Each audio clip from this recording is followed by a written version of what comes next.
Las caras de Belmez, la mano negra de Belmez. Esto sucedió en el caso de las caras de Belmez. Un periodista que no tenía en mucho aprecio a los investigadores de la SEIP, por causas estrictamente personales, utilizó a una persona relacionada con el mundo del misterio a la que embaucó prometiéndole fama y gloria pública, y así creó toda una trama de falsedades para luego escribir sus artículos en un periódico donde denigró, humilló, escupió e insultó a todos los respetables investigadores de la SEIP relacionados con el caso de Belmez, y desde luego al mismo pueblo de Belmez de la Moraleda. Incluso llegó a acusar a la propia alcaldesa María Rodríguez Arias de pintar los rostros junto con Pedro Amorós y los demás investigadores.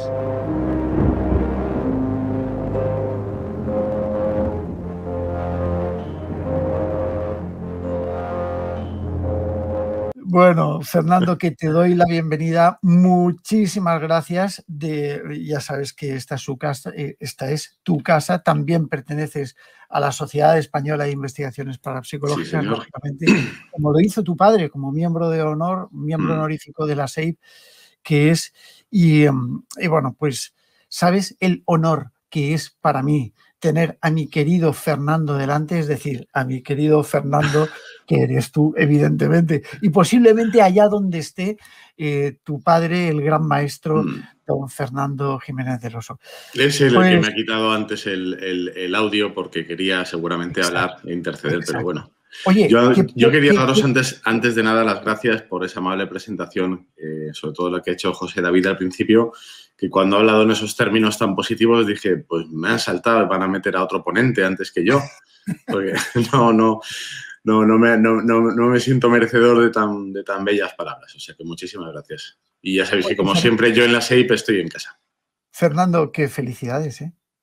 Muchas gracias. Sí, señor. Hoy es San Fernando. Sí, señor. Y que, bueno, deseamos muchas felicidades a todos los Fernandos que nos estén escuchando en este día tan bonito. Y nada, bueno, Fernando, desde mi punto de vista personal, sabes que hablamos mucho, no todo lo que yo quisiera, pero hablamos mucho.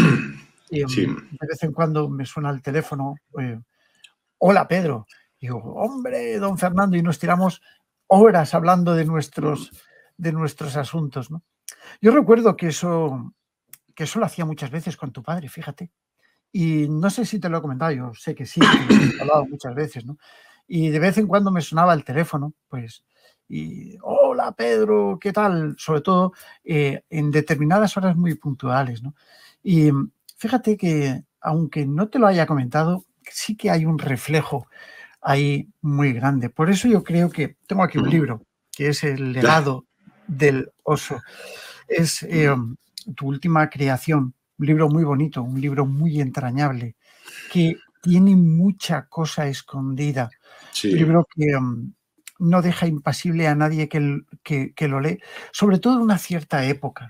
Y ahí me quisiera yo mover un poco, Fernando, porque nosotros en el mundo del misterio, sabes que somos de una generación y luego los más jóvenes vienen empujando con otras nuevas generaciones. Oye, habla por ti, yo soy de los jóvenes. Ya lo sé, yo también, yo realmente soy como el misterioso caso de Benjamin Button, que va decreciendo en el tiempo, ¿no? Aunque pese a que el tiempo vaya pasando. Pero fíjate, Fernando, que estamos sufriendo muchos cambios últimamente en la divulgación, en el misterio, y evidentemente tú que has vivido muy de cerca todo este mundo, con tu padre, que era, yo creo que una de las figuras más representables del mundo del misterio en el mundo, por no decir, y para mí, la más loable y la más representable. ¿Tú cómo has vivido esto? Yo quisiera empezar un poquito por ahí. Quiero ver tu parte personal de lo que tú piensas. ¿Cómo ves a tu padre? ¿Cómo lo ves tú ahora? ¿Qué sensación te da? Bueno, piensa que yo no he formado parte activa del mundillo del misterio Te iba a decir que no hasta ahora, pero posiblemente ahora siga sin hacerlo. Es decir, estoy de una manera marginal. Fíjate que tengo una sección en Radio Nacional de España todos los domingos desde septiembre en el que toco precisamente estos temas, que se llama La Otra Realidad, y que es una manera mía de estar continuando un poco con el trabajo que hice en El Legado del Oso, que es descubrir todos estos temas o redescubrirlos, ampliarlos, profundizar en ellos y compartir con el oyente o con el lector mi sorpresa. Pero nunca he formado parte activa de los periodistas que estaban participando pues, en las revistas que dirigió mi padre o en otras revistas, en los programas de radio, en televisión. Nunca he formado parte de esa cuadrilla y siempre lo he observado con una cierta distancia. ¿Qué pienso que hay ahora?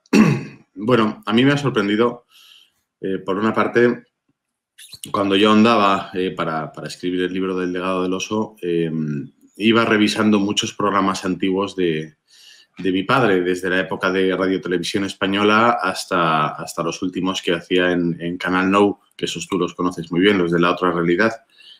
Título además que es el que se lo he fagocitado como un pequeño homenaje para mi propio espacio. Y quizá lo que yo veía allí era sobre todo en los programas más antiguos, pues un gran sosiego. La gente vestía de traje, parece una tontería, pero no solamente los ponentes, no me estoy refiriendo a Sinesio Darnell, a Germán de Argumosa, sino incluso cuando entrevistaban, las cámaras salían a la calle, a las personas a las que entrevistaban, y hablo de los años 70, iban trajeados, hablaban con una corrección que ahora cuesta encontrarla, ¿no? Y se paraban a pensar sobre lo que les preguntaban, aunque en aquella época estos temas estaban muchísimo menos difundidos que ahora. Y ahora hemos cambiado, hemos evolucionado. No hay más que ver los programas de televisión, por ejemplo, Cuarto Milenio yo lo he visto alguna vez y el formato que tiene es muy diferente al formato que presentaban los programas de mi padre, en los cuales había un gran tema en el cual se profundizaba durante todo el espacio prácticamente en ese mismo tema. Ahora lo que hay son espacios más cortos en los que quizá no se da tiempo a profundizar todo lo que uno le gustaría, pero a cambio son capaces de captar la atención del espectador, que se ha vuelto más dinámica, que necesita más renovación, pero que le cuesta mantener la atención y engancharse a un tema durante una hora o una hora y media, como podía ser antes. Esto yo diría que no es ni bueno ni malo, simplemente es, y es así como está la historia. Por otra parte, también los medios de los que disponemos ahora, todas las redes sociales, ha hecho que todo el mundo que tenga cualquier inquietud y que le guste, no sé si investigar o experimentar, porque esto es algo que hablamos tú y yo más de una vez y que me gustaría que retomásemos hoy, ¿no? La diferencia entre una cosa y otra, pero todo aquel que le gusta experimentar, que le gusta adentrarse un poco en busca de estas sensaciones o de buscar alguna respuesta, o por lo menos hacerse en directo estas preguntas sobre la trascendencia, sobre psicofonías, e ir a intentar grabarlas, pues todo el mundo lo puede compartir, tiene sus canales, hay mucho dinamismo en ese sentido. Y a mí hay veces que, confundidos quizá porque piensan que estoy muy metido en el mundo, me comentan, ¿has visto lo que ha hecho no sé qué persona de tal grupo, de tal región, subsector, tal, en el vídeo que ha puesto el otro día? Y digo, pues la verdad es que no lo he hecho. Pero ahí me consta que hay un gran dinamismo y que muchísima gente se ha lanzado a no sé muy bien a qué, a experimentarlo, a vivirlo. Bueno, pero no sé hasta qué punto es divulgar. Es decir, no sé hasta qué punto una persona que está dando sus primeros pasos, que está experimentando alguna cosa, tiene algo que divulgar.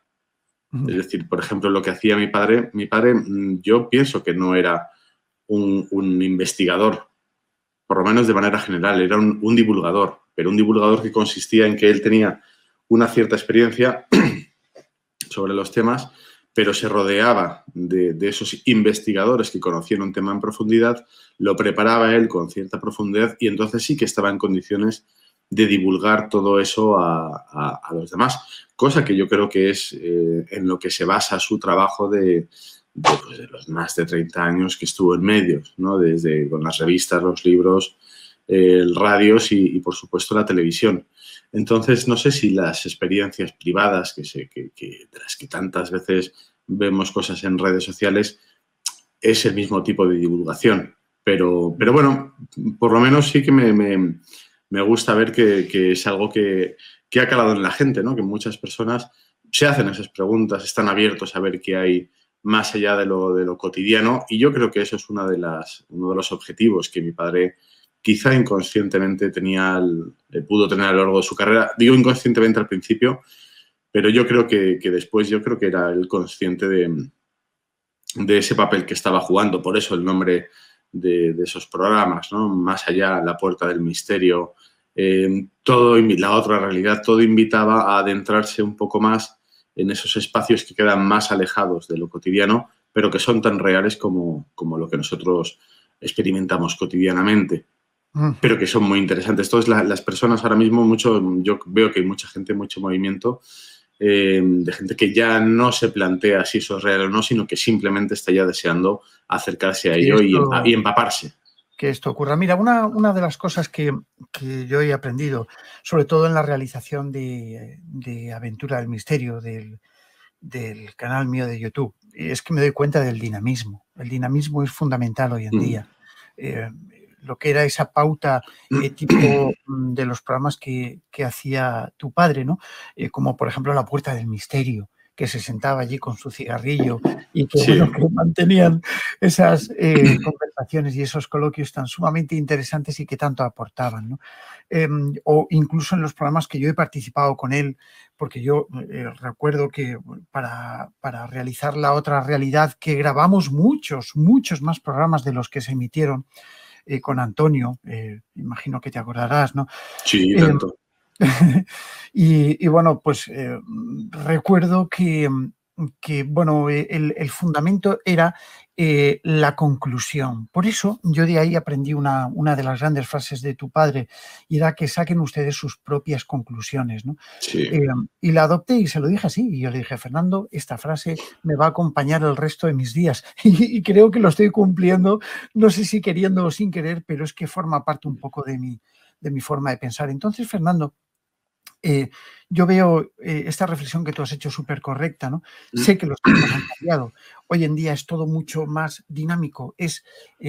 Bueno, yo he hecho programas de televisión de plató, como Noche del Misterio, por ejemplo, ¿no? Donde era un plató, un programa de 90 minutos, fíjate, en televisión, que esto desarrollaba, bueno, pues un coste de producción alucinante. Hoy en día cuesta muy poco realizar una cosa de estas. Tú coges tu cámara, te vas al campo, dices esto y funciona, pero funciona relativamente. Y te voy a plantear hacer este planteamiento, y me gustaría que ya nos introdujésemos un poco dentro de lo que es la estructura de la conferencia, de este coloquio que vamos a mantener tú y yo, ¿no? Yo aprendí de tu padre muchísimas cosas, pero sobre todo lo que era la reflexión.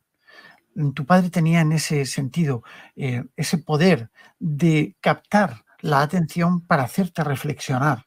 Yo eso lo he mezclado, pues para hacer mis aventuras, lo he mezclado y, bueno, pues soy capaz de hacer de alguna manera un programa de 2 horas de duración, y perdón, ya os lo digo, y la gente, los youtubers, colegas y amigos míos me dicen, Pedro, estás loco, ¿cómo haces 2 horas? Bueno, pues yo veo las retenciones y funciona. Yo creo que hay un sector de la población que sí que lo apoya. No le vamos a pedir a un chaval de 14 años o de 15 años que se chupe 2 horas de programa hablando de misterios, de psicofonías o de fantasmas, porque directamente va a hacer así, avanzar, avanzar, avanzar, y eso no mola para YouTube, ¿no? Entonces, a mí me gustaría ahondar en cuál es tu punto de vista sobre lo que es la reflexión del misterio. ¿Hasta dónde crees tú que tenemos que llegar a esa reflexión? ¿O tenemos que ser dinámicos para ya meternos de lleno en el tema de conferencia? No sé muy bien a qué te refieres con eso de convertirnos en muy dinámicos. ¿Ser reflexivos o ser dinámicos? O sea, ¿cuál es tu postura? A ver, tú como escritor y profesional que eres, pues evidentemente lo estás viviendo. Tú sabes que no es lo mismo hacer una novela de 2.000 páginas que una novela de 300 páginas o de 400 que extracten mucho. Bueno, hombre, a nivel de estilo no hay más que ser capaz de manejar bien los cliffhangers, que son esos momentos de la historia en los que se queda en un tema muy interesante y cambias un segundo de tema. Es como cuando decían lo vemos después de la publicidad, ¿no? Exacto. Eso se puede hacer con cualquier formato.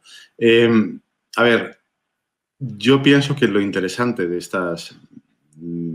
este mundillo, al menos para mí, no es un entretenimiento. O sea, es entretenido, puede ser entretenido, tomarlo en píldoras pequeñas, pero a mí, yo lo que he comprobado cuando retomé y reanalicé todo el trabajo que mi padre había hecho, claro, para el libro, la idea que yo tenía en el libro era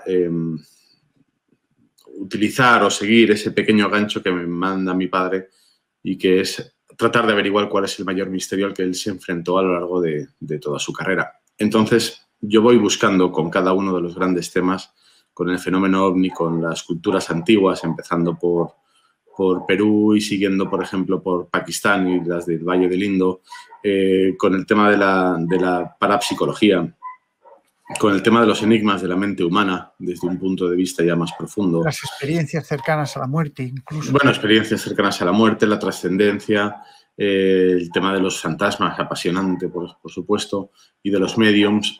En fin, son intimidades, círculos de las cosechas, por ejemplo, todos esos grandes temas que él consideraba que era, junto con el fenómeno OVNI, el tema más inquietante o más trascendental al que podíamos enfrentarnos los hombres de hoy en día.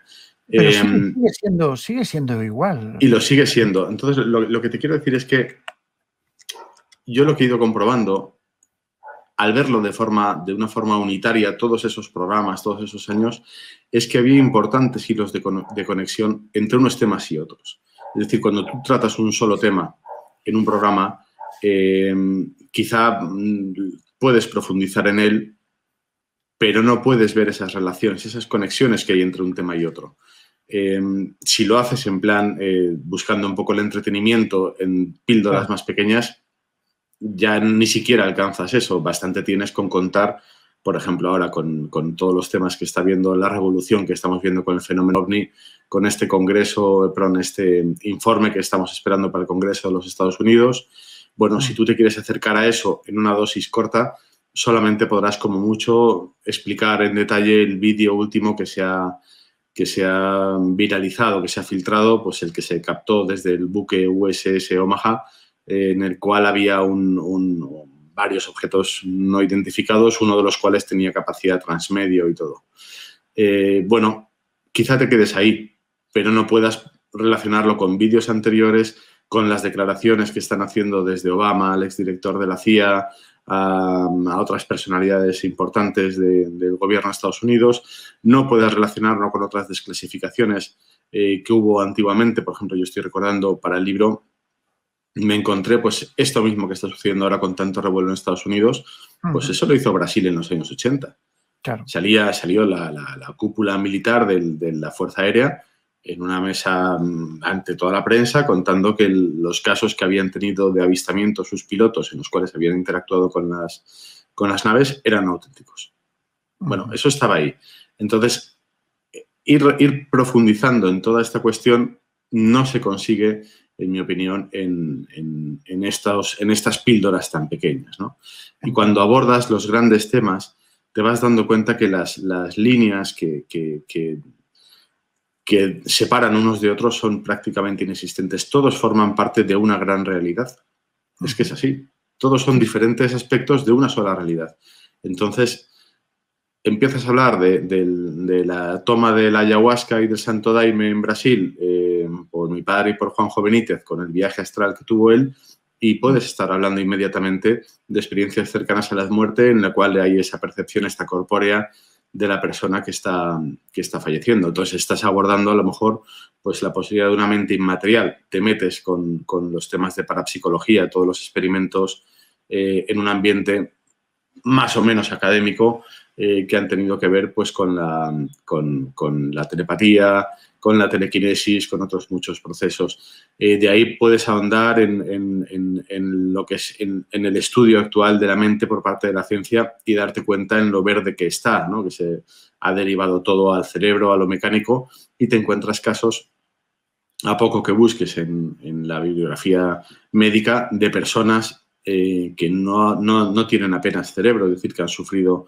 por ejemplo, una hidrocefalia de pequeños, que se les ha tratado, que se ha pensado que todo estaba bien, han continuado su vida normal, han terminado carreras universitarias, tienen una vida profesional y personal estupenda y se les ha hecho un escáner cerebral en tiempos recientes y tienen una pequeña franja de 1 milímetro o 2 milímetros de tejido nervioso y casi todo lo que tienen dentro del cráneo es líquido cefalorraquídeo. Eso se ha visto pues no solo por John Lorber, un médico inglés que es apenas citado, aunque esto salió publicado en Science, sino por luego neurólogos franceses, brasileños de otros países. Entonces, claro, entras hablando de una cosa, empiezas a ver cómo se puede relacionar con diferentes temas y es apasionante. A mí, precisamente, es en estas conexiones que hay entre unos temas y otros donde quizá puede encontrar uno alguna pequeña revelación, alguna pista o una nueva línea para ahondar en ella, ¿no? Para seguir estudiando, que con los formatos pequeños, que con el ruido no se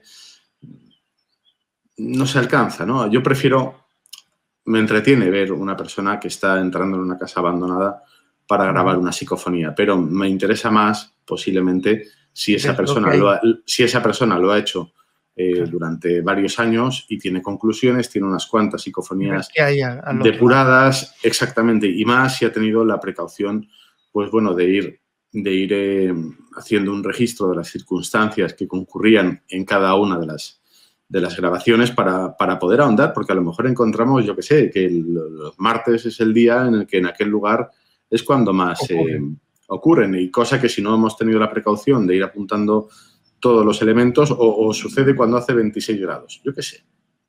Claro, totalmente. No, hay una cosa interesante, Fernando. Mira, yo ayer, bueno, no sé si ayer, sí, creo que ayer, estuvimos haciendo una ponencia hablando un poco de psicofonías. Yo mencionaba sobre todo uno de las últimas investigaciones que hicimos Marta Ruiz y yo sobre la mezquita de la Almiserá, donde realmente grabamos, y esto tengo que hablarlo contigo en privado, Fernando, porque es que fue algo muy fuerte, ¿no? Es una investigación que llevo yo desde hace un tiempo sobre lugares que nos dejan una huella que parece que está ahí metida, ¿no? En este caso, imagínate, una mezquita del siglo XII abandonada en mitad de una montaña, en mitad de la nada, cero ruido, Fernando, y de repente se escucha una grabación y se queda grabada una voz grupal de un cántico dentro de la mezquita, de un cántico que dice Allahu Akbar, es decir, Dios es grande en árabe. O sea que fíjate la trascendencia que llega a tener eso, pero eso ya lo hablaremos tú y yo en privado. Pero bueno, mira, yo tengo el libro delante, el libro tuyo delante, lo he leído no una vez, sino varias veces, primero para la corrección que me enviaste y luego puntualmente.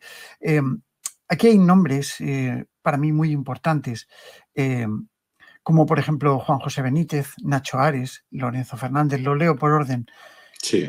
David Sentinella, Jesús Callejo, Silvia Casasola, Juan Ignacio Cuesta, un servidor que soy yo, y Javier Sierra. Todos chicos que empiezan, sí. Chicos que empiezan. Son todos queridos amigos míos, evidentemente, son colegas, son personas que yo las he comprendido, son respetables, pero tenían un nexo de unión con tu padre. A mí me gustaría que me hablases un poco de eso, porque al fin y al cabo yo recuerdo el periplo que tú hiciste, que no te ha costado poco, y yo sé lo que te ha costado hacer toda esta investigación, y sobre todo cuando emprendes esa búsqueda. Me gustaría saber qué significó para ti esa búsqueda, Fernando. Claro, vamos a ver, yo recibí un regalo envenenado que es por parte de nuestra querida Laura Falcó, que fue hacer un libro de homenaje a mi padre. Enviamos un besito de eso. Sí, tanto. Un libro que nacía con la idea de culminar quizá una colección que sacamos con Luciérnaga, que era la colección Fernando Jiménez del Oso, que iba reeditando varios de los libros de mi padre, que ya costaba muchísimo encontrar, estaban prácticamente todos descatalogados. Entonces se reunieron varios de ellos, se editaron con este sello, con Luciérnaga, y Laura planteó hacer un último libro como colofón de homenaje a mi padre. Claro, mi padre es una persona que ha tenido una carrera muy larga y sobre todo pública. Es decir, las cosas que él quería haber contado, las contó cuando él estaba en activo, y encima sus programas de televisión, parte están en medio oficial, en la web de Radio Televisión a la Carta, y otros muchos, pues bueno, pues muchos aficionados, muchos seguidores con un gran cariño los han digitalizado y los han colgado en Internet. Aquí quería mandarle pues un sentido abrazo a Moisés Garrido y a Claudia Moctezuma, que son, yo creo que los grandes archivadores o archiveros o custodios del misterio, ¿no? En este país, que hacen un trabajo ímprobo. Yo les he mandado una colección, por ejemplo, de VHS de mi padre, no sé cuál era ya, puede que En busca del misterio, precisamente, para que la digitalizaran, cosa que han hecho y que poco a poco van colgando. Van subiendo. Sí, y bueno, la cuestión está en que...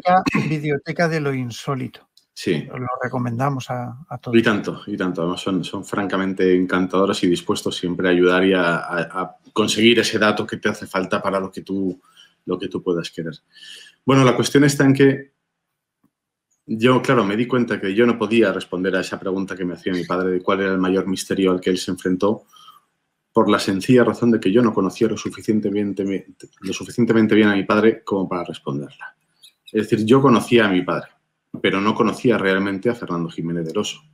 Entonces me doy cuenta de que todas las personas que nos rodean están compuestas por múltiples facetas. Entonces, en este caso, yo conocía al padre, pero a mí me faltaba por conocer al compañero, al amigo, al colega de viajes y de rodajes, etcétera, etcétera. Entonces, mi sorpresa vino cuando yo iba buscando esos temas que a él le podían componer la gran pregunta, esas inquietudes que él tuvo. Bueno, pues pude escoger a aquellos amigos suyos, periodistas o escritores, que en un momento dado empezaron a trabajar con él y con el tiempo ya pasaron a ser grandes amigos, pues para ver qué opinaba mi padre sobre ese aspecto, compartir alguna de las cosas que yo había leído o escuchado de él, a ver qué opinaban ellos, algunas sentencias, algunas opiniones, para ir ahondando en ese tema. Y esas conversaciones sirvieron de excusa, por así decir, para que estas mismas personas, tú, por ejemplo, pues me empezaran a contar anécdotas personales, vivencias sucedidas durante los rodajes. Luego contaremos una buena enterra mítica, ¿verdad, Pedro?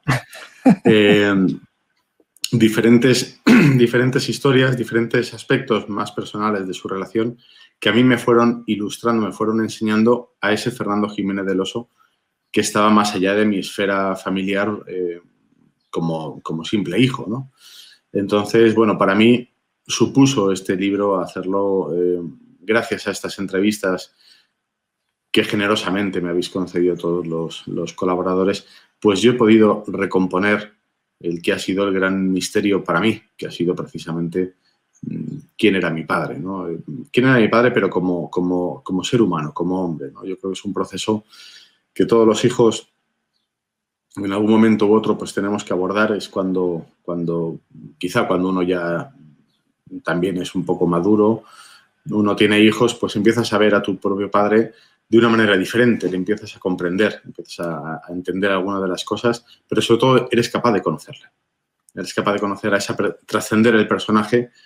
En este caso, para mí era el personaje que era el padre, para las personas que nos estarán viendo era el personaje televisivo, el personaje radiofónico, y trascenderlo y conocer a la persona que hay detrás, ¿no?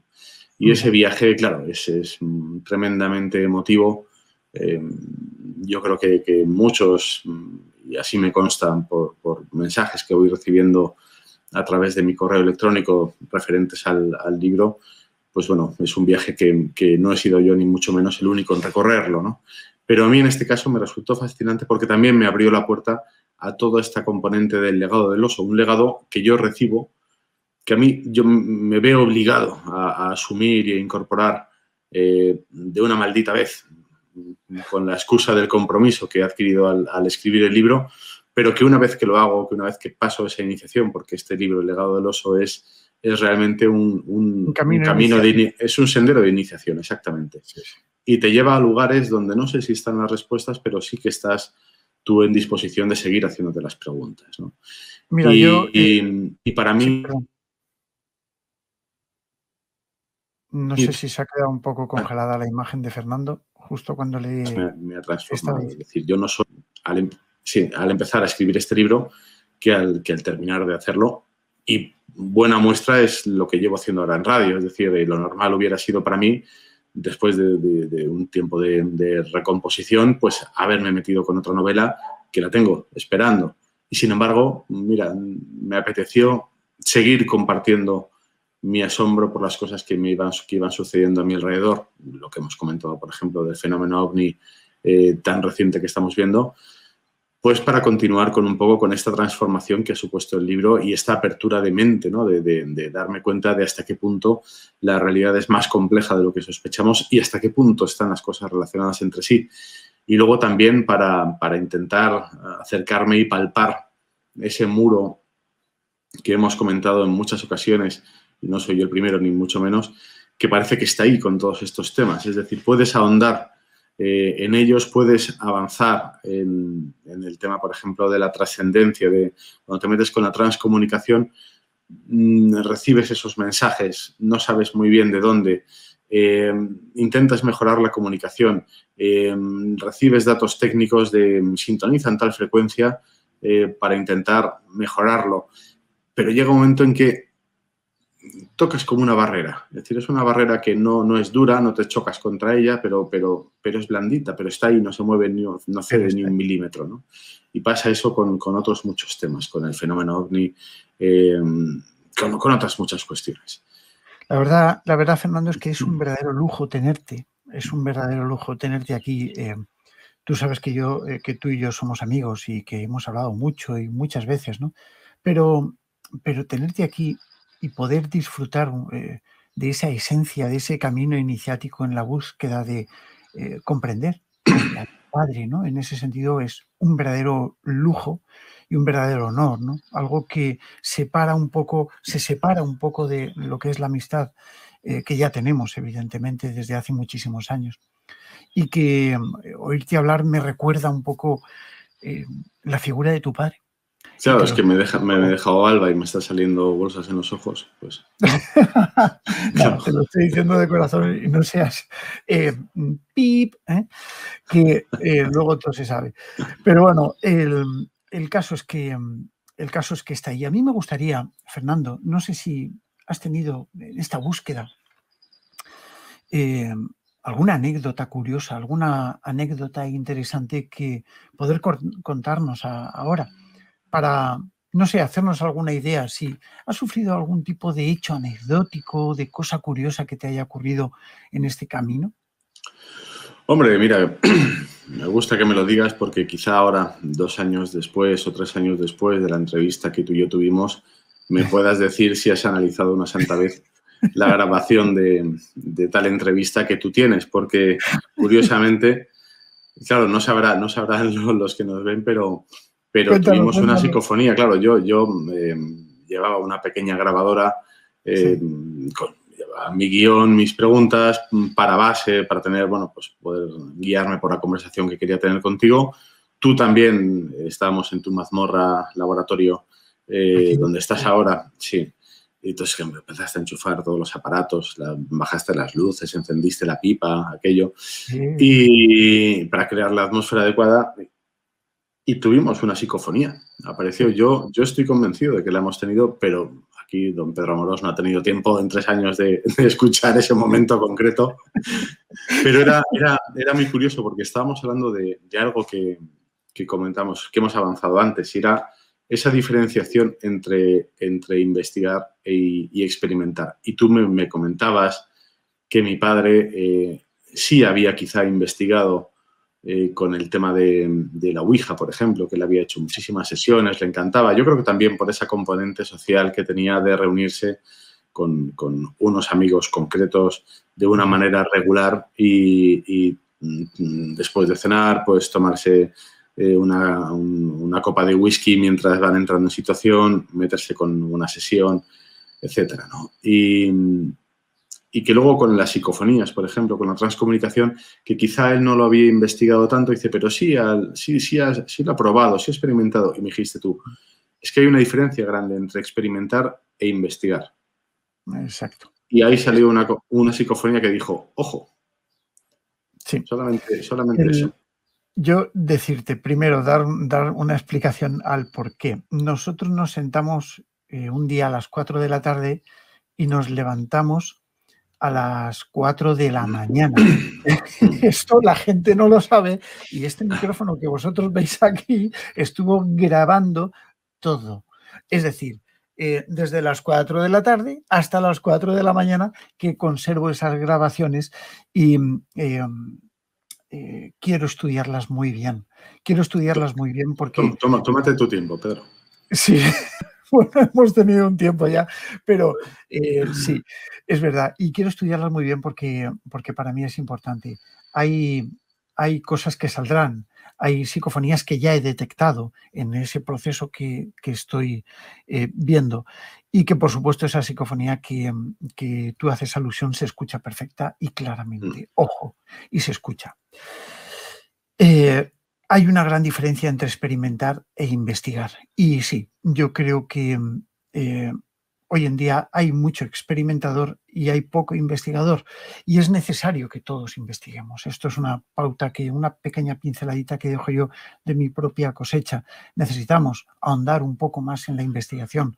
Hay investigaciones en las que tú y yo hemos participado, en las que hablaremos dentro de unos instantes. Sí.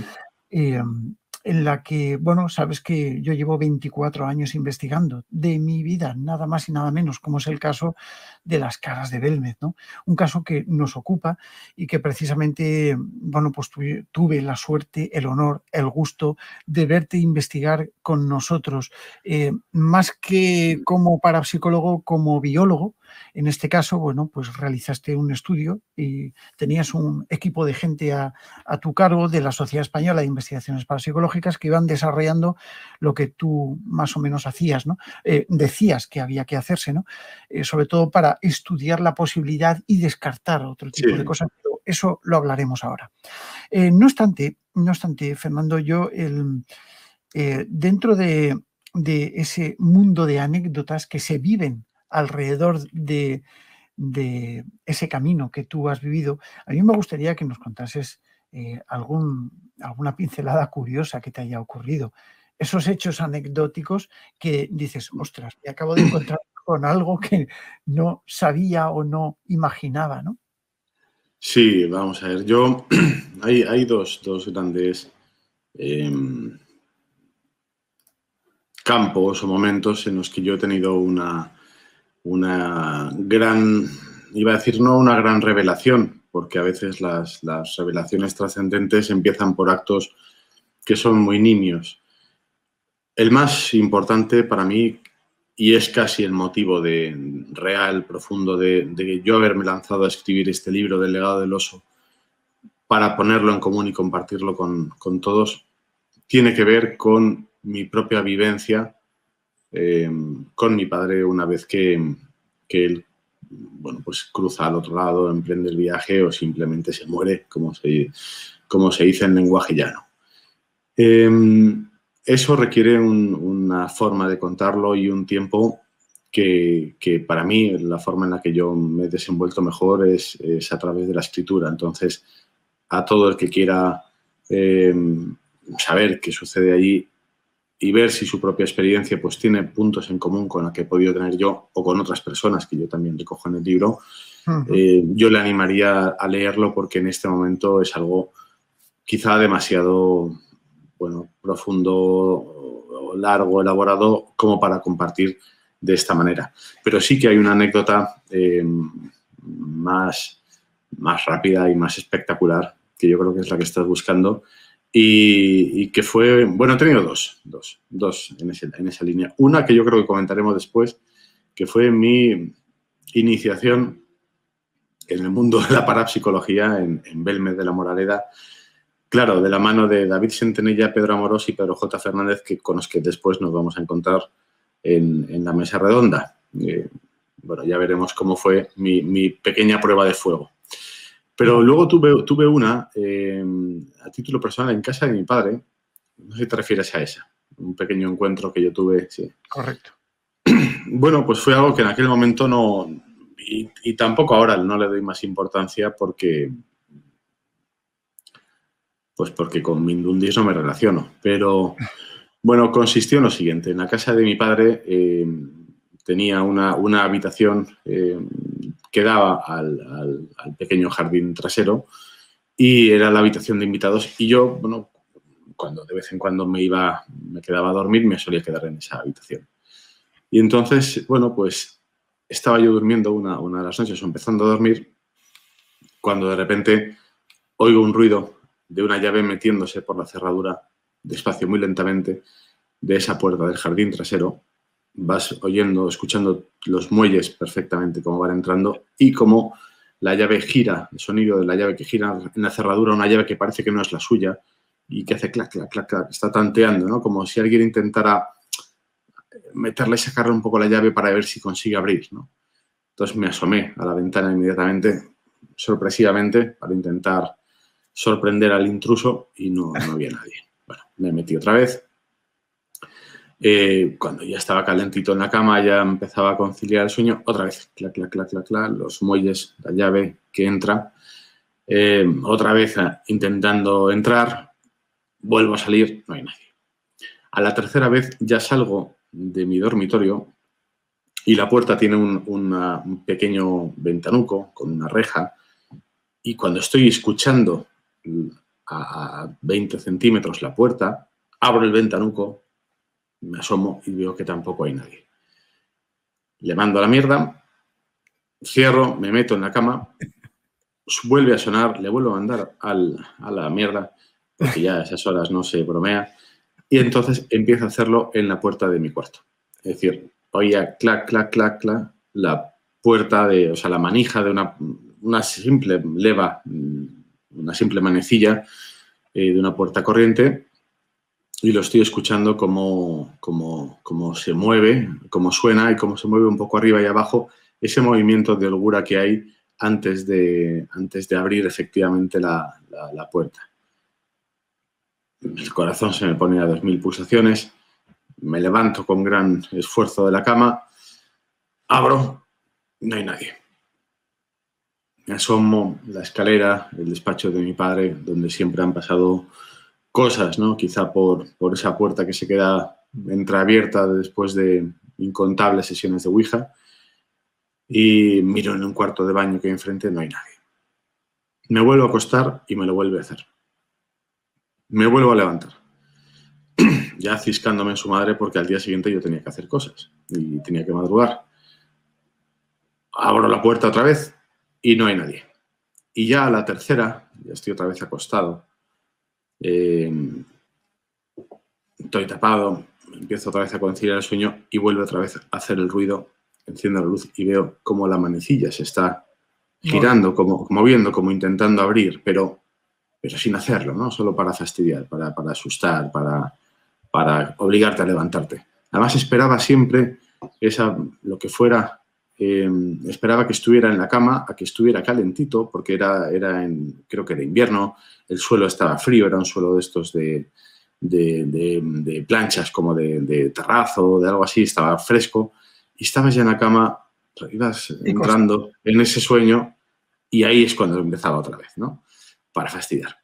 Y ya esta última me incorporo en la cama y le digo, vete a la mierda, déjame en paz, y si tienes huevos, entra.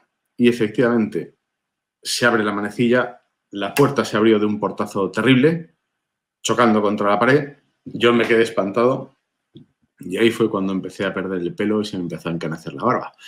Pero no había nadie, obviamente, al otro lado de esa puerta, ¿no? Bueno, en aquel momento no le di más importancia, porque yo soy un tipo bragado, a pesar de haberme quedado calvo desde entonces, y me pude dormir y tal. Y yo no recuerdo, paradójicamente, qué me dijo mi padre cuando lo comenté con él a la semana o al día siguiente, pero bueno, ahí quedó. Lo que pasa es que recordándolo, ese y otros casos, pues me acuerdo que te lo contaba a ti a lo largo de esa entrevista y se te afilaban los colmillos, ¿no? Y decías, ahí había que haber puesto todos los aparatos y en marcha y la cámara no sé qué y el rayo tal y preguntar qué quieres y, en fin, todas esas cosas. ¿Ves? Si hubieras estado ahí, lo hubiéramos hecho. Pues lo hubieras podido hacer. Yo recuerdo hablando un poco de anécdotas, yo creo que para ir finalizando un poco, recuerdo una de las anécdotas curiosas que yo viví con tu padre. No sé si quieres que la cuente, Fernando. O sí, claro, lo que tú quieras. Damos unas pinceladas. Yo recuerdo que en un rodaje que estuve haciendo yo con tu padre en lo que es la Comunidad Valenciana, aquí hay un parque temático que se llama Terra Mítica, ¿no? Recuerdo que pedimos autorización desde la productora para que nos facilitasen el tema y bueno, pues era de esto que se está empezando a abrir el parque antes del verano y todas esas cosas, ¿no? Con lo cual había mucha expectación. Entonces, lógicamente teníamos que grabar hacer unos planos del gran doctor Jiménez del Oso entrando en la pirámide. Sabemos que en Terra Mítica hay una reproducción de una de las pirámides, posiblemente la de Keops, con la gran galería y tal, con iluminación de verdad de película, ¿eh? Y bueno, pues en aquel momento estaba así. Y en mitad de esa atracción que tenías que recorrer unos vericuetos, unos pasillos laberínticos y demás, pues había una con grandes capacidades como la cámara real, digamos, la cámara donde está el sarcófago de Keops, y allí había como una excavación arqueológica, ¿vale? En el subsuelo, a unos 3 metros de profundidad y una escalera de madera, bueno, pues con todo lo que se recreaba, ¿no? Y recuerdo que, nada, bueno, pues habían puesto barreras para que no pasase todo el público de Terra Mítica, imagínate, miles de personas y tal, ¿no? Con lo cual estaba bloqueada la entrada y estaba bloqueada la salida de la pirámide. Y tu padre y yo, junto con el cámara y el chico de sonido y de iluminación, bueno, pues vamos entrando, grabamos los planos y hay un momento en el que nos dice el realizador, bueno, pues tenéis que bajar por la escalerita, tipo como si estuvierais viendo las últimas cosas que se estaban ahí desarrollando, investigando y descubriendo. Así lo hicimos. Y bueno, tu padre con toda la paciencia y esa buen hacer que tenía, baja para abajo, bajo yo después. Esto se puede ver, un fragmento, no todo, un fragmento en Aventura del Misterio, que es cuando en la promo de Aventura del Misterio sale este momento, ¿no?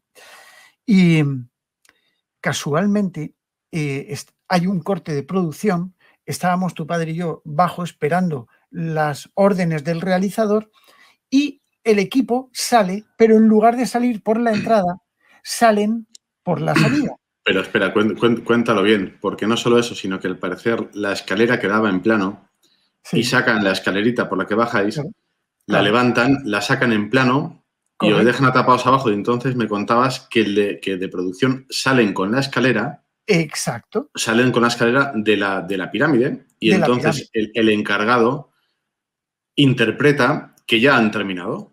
Correcto. Y entonces abren las puertas y empieza a entrar la gente. Y empieza a entrar la gente, todos los turistas, en el momento, claro, no ahora, estamos hablando hace 20 o 25 años, cuando la popularidad de mi padre pues estaba en activo, o sea, y era una persona tremendamente conocida. Y entonces, de repente, estáis ahí abajo, los tres, y empieza a pasar la gente, viendo la pirámide, las cosas y tal, y todos, anda, mira, oye, qué bien les ha quedado este actor que está como Jiménez del Oso. Y entonces, digo, es que les ha quedado igual. Y todo el mundo saludando, y mi padre con cara de póker saludando hacia arriba. ¿Y qué te decía, Pedro? Entre dientes. Te voy a matar, te voy a matar. De esta te acuerdas, Pedro. Y mientras tanto, sonreía y saludaba. Es que tu padre no se podía negar, ¿no? O sea, ir con tu padre por la Sí, calle era un verdadero espectáculo porque iba firmando autógrafos, iba firmando fotos, iba firmando hasta un carnet de identidad llegó a firmar, que lo vi yo. Bueno, era un espectáculo, pero de verdad, en serio, a mí me gustaría que Luis Laguardia se está riendo porque lo veo yo aquí por un agujerito, ¿no? Pero, joder, fue algo increíble cuando nos convertimos en espectáculo, ¿no? O sea, yo creo que es la vez que más vergüenza ha pasado tu padre desde que yo lo conozco, porque aquello fue algo inaudito. Y eso que él siempre se separaba un poco. sí, además lo divertido era, claro, en un parque temático de esas Imagínate. características, claro, nadie pensaba que era él. Claro, Pensaba que era un actor caracterizado como él, pues para exacto. hacer, para participar o para dar ambiente de eso, de la investigación, del oculto, del misterio de Egipto, lo que fuera. Y eso, los comentarios reincidentes, les ha quedado clavadito, clavadito, Clavadito, mira qué bien. clavadito. Y Se parece saludaban. mucho. Bueno, yo creo que Muy no, fuerte. creo que no nos da tiempo, pero yo creo que en el libro también aparece Sí, destacada esa faceta del sentido del humor que tenía mi padre y siempre. que sorprendía mucho, ¿no? Y paradójicamente yo creo que con esto igual podemos terminar, si Sí, tú lo consideras así. y así.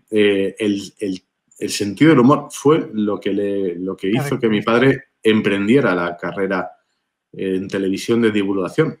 Por lo siguiente, él cuando Chicho Baños Serrador, estaba, bueno, pues con los programas aquellos de historias para no dormir, que eran esas dramatizaciones de historias cortas que estaban a caballo entre el teatro y el cine y que emitían en televisión. Mi padre le escribió pues unas cartas muy admirativas porque sintonizaba perfectamente con ese amor por el terror gótico, por las historias oscuras de Poe, de Lovecraft, que a ambos les gustaban. Y a partir de ahí se conocieron, entablaron una relación de amistad. Mi padre pues escribió un relato que Chicho llevó a la televisión y a partir de ahí se fue fragando una amistad que Una acabó amistad siendo muy casi una fuerte. hermandad. Chicho se refería a mi padre como su hermano pequeño, prácticamente. Y mi Sí. padre, a su vez, igual. Y buena parte de esa amistad se cimentó en el sentido del humor inglés que ambos tenían. Es decir, un sentido del humor fino, sin palabras malsonantes, Sí. basado en la ironía, en el sarcasmo delicado, en la ironía fina. Y gracias a eso, a esa relación tan cercana, cuando años más tarde hubo un programa en televisión española que se llamaba Todo es posible en domingo, programas que duraban 5 o 6 horas, que igual pues te contaba la etapa de la Vuelta Ciclista a España o 3 partidos de fútbol por la tarde y un concurso de jotas desde Zaragoza por la mañana. Bueno, pues tenía un espacio de 10-15 minutos que Chicho pensó con el responsable que podría ir perfectamente para que mi padre pues pudiera empezar a hablar de esas cosas tan raras que a él y a Chicho pues les interesaban y le hacían gracia. Y con eso empezó la carrera televisiva de mi padre, exactamente, y a partir de ahí, bueno, eso tuvo muy buena aceptación y luego ya vendría Más allá, La puerta del misterio, etcétera. Pero cuando mi padre fallece y Chicho viene a darle un último adiós,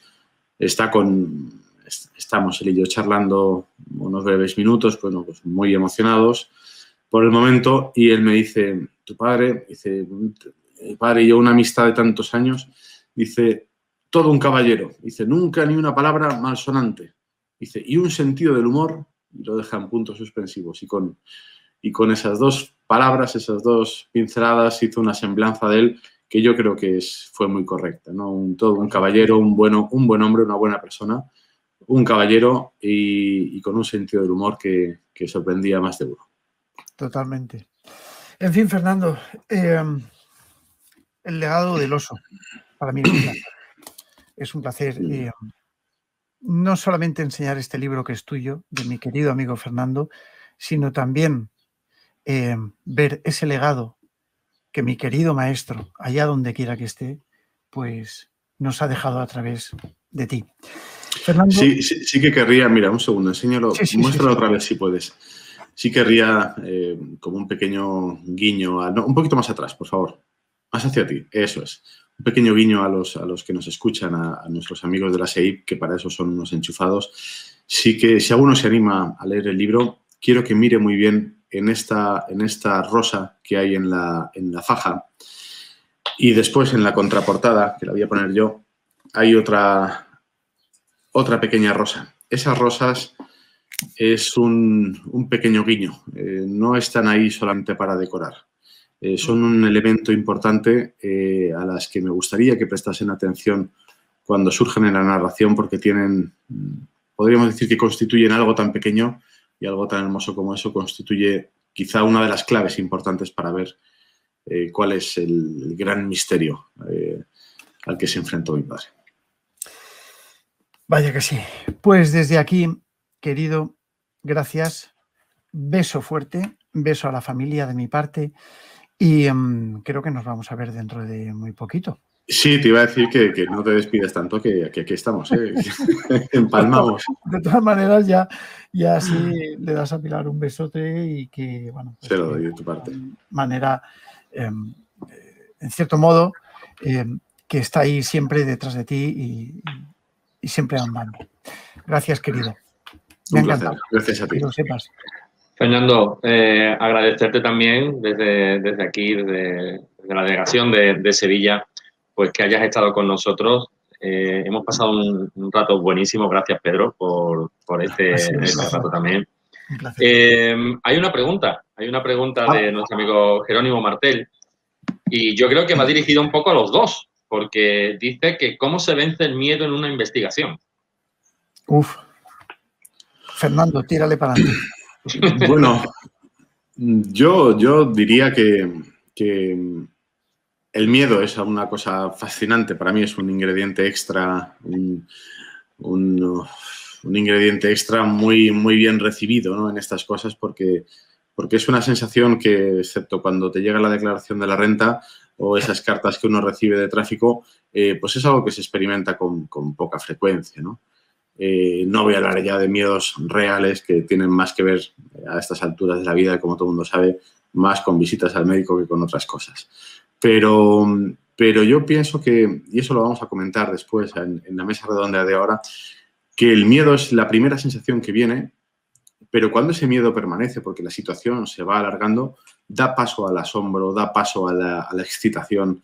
Es algo que realmente sirve de un estímulo maravilloso para tener la atención concentrada en ese instante y, como digo, ese miedo inicial va cambiándose a otra cosa. Y bueno, de esa experiencia de Belmez, primera iniciática mía, hablaremos porque ahí tuve yo una buena parte de miedo antes y después, pero sobre todo al cabo del rato eso se trocaba en como digo, una excitación y unas ganas de estudiar y de interactuar tremendas.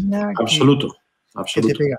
Mira, yo desde mi posición a Jerónimo, primero, gracias Jerónimo, un saludo muy fuerte, leo todos tus comentarios, que lo sepas, y que muchas gracias por estar. Te diré una cosa, dentro de lo que ratifico totalmente lo que estaba diciendo Fernando, y sí que lo hemos vivido en muchas ocasiones, ¿no? Pero el miedo no hay que vencerlo, hay que sobrellevarlo. Y yo creo que va en la línea de lo que Fernando estaba explicando, ¿no? Porque no podemos perder esa sensación que nos deja nuestro cuerpo, que antropológicamente ha evolucionado para crear la sensación de miedo ante la defensa de algo hostil, ¿no? Y en este caso, el desconocimiento, quizá esa búsqueda del desconocimiento es lo que hace un poco ese matiz hostil, ¿no? Entonces, no hay que intentar evitar el miedo, hay que sobrellevarlo, hay que luchar contra ese miedo, como bien decías, Jerónimo, de alguna manera intentando aplicar lógica, intentando que no se convierta en terror, que el paso extremo del miedo es el terror y es lo que desemboca en variaciones psicológicas que pueden llegar a estados alterados bastante importantes, muy fuertes, ¿no? No tenemos que dejar que se convierta en terror. Y si esto se está produciendo, cortar y largarnos, ¿no? De una investigación, por ejemplo, ¿no? Pero ratificando las palabras de Fernando, cuando estás realizando una investigación y notas que tienes miedo, y Fernando lo ha pasado porque hizo una experiencia que luego la contará, y si no yo le tiraré de la lengua para que lo haga, pero sí, y yo he estado en la misma situación que Fernando, en esa casa, en la casa donde nació María Gómez Cámara, ¿no? Y sentimos después de haber hablado él y yo, lo mismo, por separado, no lo mismo, ¿no? Y es ahí cuando empiezas a sentir miedo, ¿no? También lo vi con mi querido Pedro Fernández, que lo experimenté junto con mi queridísimo Luis Mariano Fernández. Nombre de Luis Mariano. Claro, que hace muchísimo tiempo que no he hablado con él, ¿no? Pero hemos vivido cosas impactantes, ¿no? El miedo no hay que eliminarlo. Lo que hay que hacer es saber llevarlo. Esta es mi conclusión. Yo hay una cosa también que me gustaría puntualizar en todo esto, si me permitís, por supuesto. Claro, por supuesto. Y es que muchas veces ese miedo viene infundido porque entramos en los sitios sugestionados, claro. Esperando ya que nos pase algo. Y eso también conlleva a que el miedo pues se acreciente en nuestro sitio.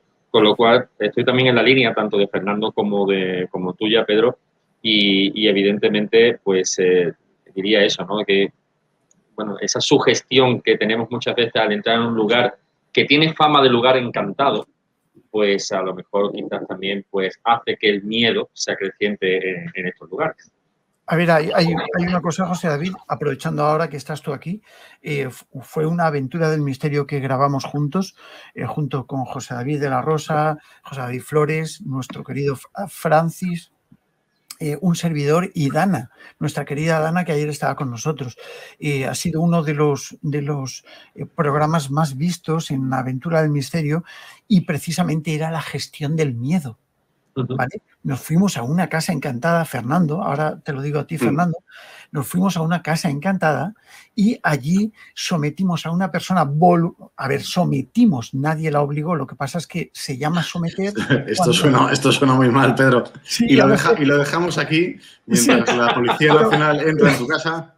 Fue un placer, Pedro, no tenemos nada que ver. Yo hablo así porque soy un hombre antiguo, entonces, como soy eso explica la descripción.